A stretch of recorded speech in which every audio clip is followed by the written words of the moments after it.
उधर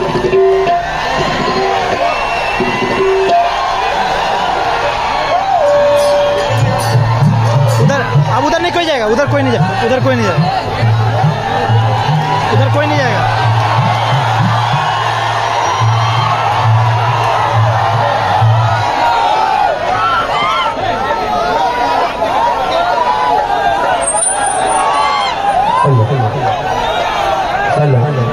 मॉनिटर में दर्द प्रणाम।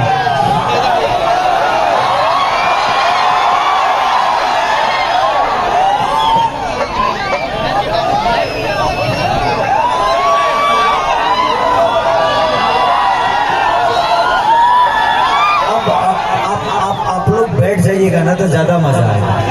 सब लोग बैठ जाएंगे ना तो ज्यादा मजा आएगा। सब लोग जो भी खड़े हैं सब लोग एक बार बैठ जाइए। जो बैरिकेडेड है जितना लोग घेरा में बैठ जाओ। ये बाहर और समझ सकते नहीं कि बैरिकेडेड बात और थोड़ा सा प्रॉब्लम है।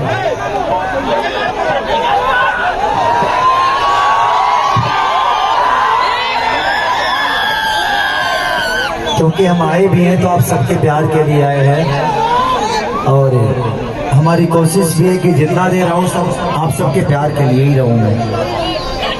जिंदगी में मैंने बस एक ही चीज कमाई है, आप सबको कमाई है मैंने।